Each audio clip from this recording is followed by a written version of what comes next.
Wonderful day, family.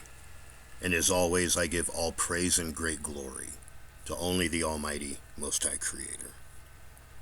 With this video, I'm going to show you how the Almighty is preparing America for our exit. In the next video that I'm already working on, I'm going to show what He's doing to the world. So with this video, I'm not going to do a deep dive, but I'm going to give you enough where you can see the big picture. So to start it off, El Nino, the effects of El Nino aren't supposed to show until the end of the month.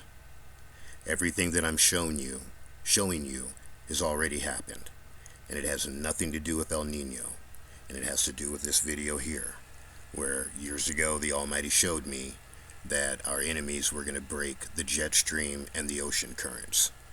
What I'm going to show you is a direct result of that. And then I'll talk a little bit at the end about the El Nino that's coming. So let's start here. The Ogallala Aquifer is one of the largest aquifers in the world, located beneath the Great Plains of the United States, covering approximately 174,000 square miles across 8 states. It is a crucial source of groundwater.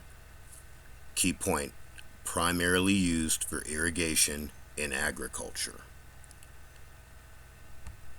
So let's go to the map and you can see how large this aquifer is.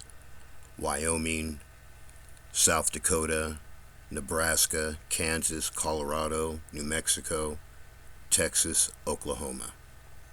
One thing that you are not seeing in the news is there are thousands of wells that are attached to this aquifer that have gone dry. There are cities. There was one city, a video that I watched, and it was the mayor, the governor, whatever.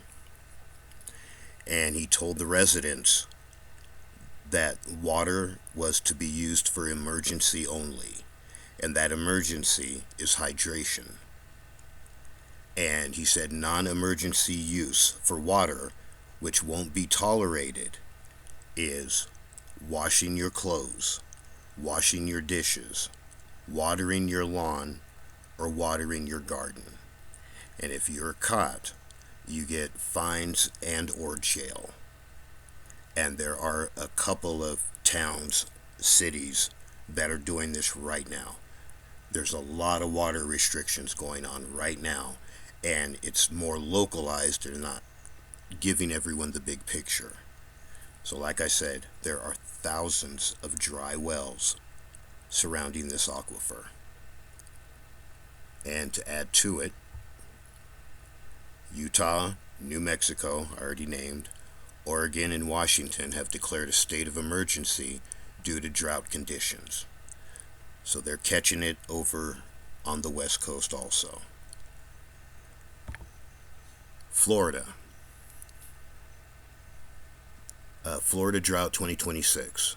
Okay, this aquifer dropped 90%, and it's the Biscayne aquifer. Okay, this is Florida. This is the Okeechobee Lake. This lake collects rainwater, pushes it down into the aquifers, and there's more than one aquifer, but it pushes it down into the aquifer, and this fresh water pushes out the seawater. Before, this blue right here went all the way over here, and now you can see they haven't had the rain that they needed, and there are a lot of wells that have become brackish, which is a mixture of fresh water and salt water.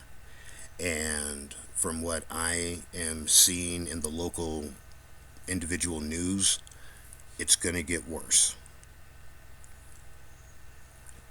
One other place, and it's not attached to an aquifer, where Queen and I live. We live off grid up in Colorado, and we're up at 8,500 feet. And we depend on snowpack to fill the water reservoirs for our wells. Now, we're lucky because we're on the top of the mountain and we're tapping into a different water source. But the people down in the valley below us, their wells are already running dry. People are already selling their houses, trying to. Um, they're already trucking in water and buying cisterns. When we walk out of here, this place is going to be unlivable. And it's already pretty much unlivable. The people are just waiting for the water to run out. So that's the water situation. And it's a lot bigger. But I'm going to show you what that is affecting. We're having the worst wheat crop in decades. You'll notice the ripple effects soon at the grocery store. It's a perfect storm of terrible conditions for wheat farmers this year, and this is as a whole. Drought, dramatic swings in temperature, the skyrocketing price of fertilizer and diesel, plus multiple viruses. Excuse me. Get a drink of water.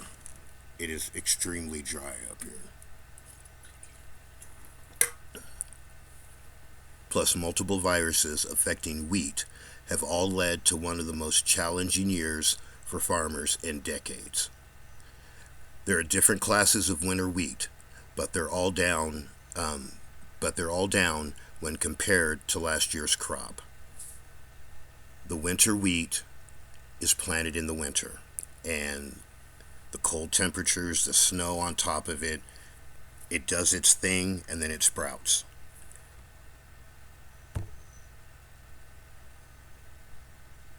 What's happening with North Dakota crops, and this is also winter wheat.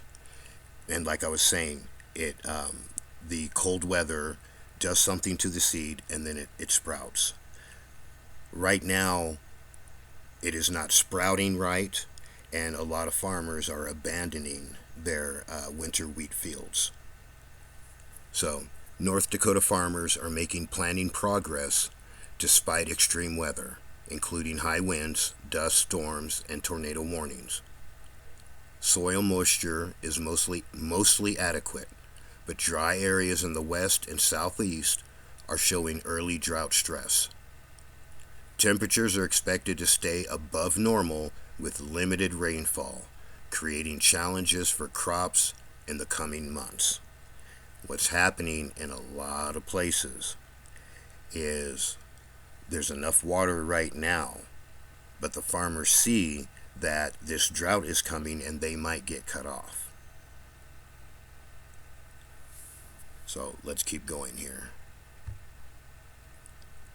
Montana, they're catching it. The same thing that I explained with the other two. Winter wheat, again, classified as a disaster, and that is just in Kansas, but it's everywhere because we didn't get the snow that we were supposed to have gotten. Dust Bowl 2.0. A farmer in Scott Bluff, Nebraska, says he's seen Dust Bowl 2.0. This Dust Bowl that's coming is going to be far worse than the one in the early 1900s. And that's not just me saying that. That is different climate scientists and agricultural scientists saying that Dust Bowl 2.0 is going to be worse than we've ever experienced. Idaho drought impacts farmers. Idaho farmers face potential water cutoffs due to drought. And this is happening again everywhere. The local governments are coming in and telling the farmers there's enough water now, but in the future you might not have enough to finish off your crop. So a lot of farmers just aren't planting their crops. Now, this is just the wheat, the different types of wheat, and I'm going to show you how it's affecting beef. I've never seen anything like this.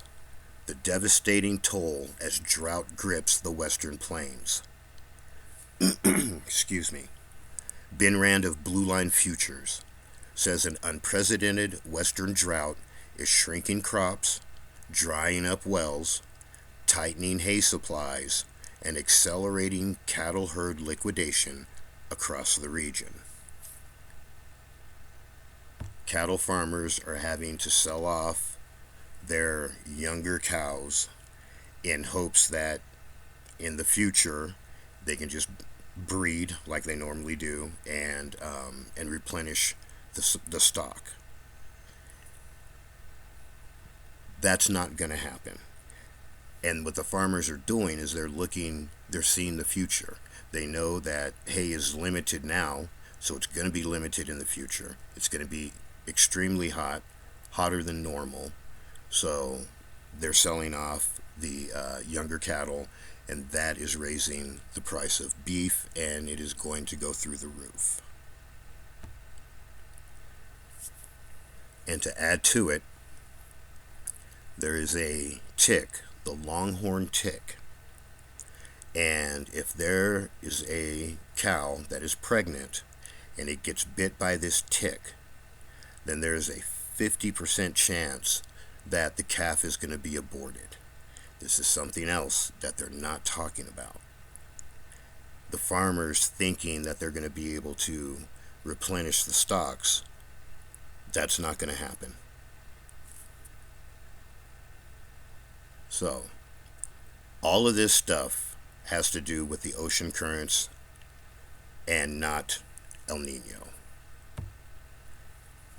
BP Earthwatch just put out this video, and he gives a really good breakdown of what's going to happen here in America and what is already happening.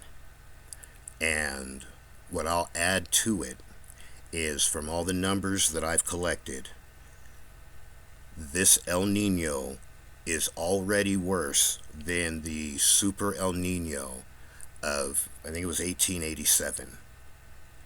50 million people died in that Super El Nino. Heat, famine, etc., etc.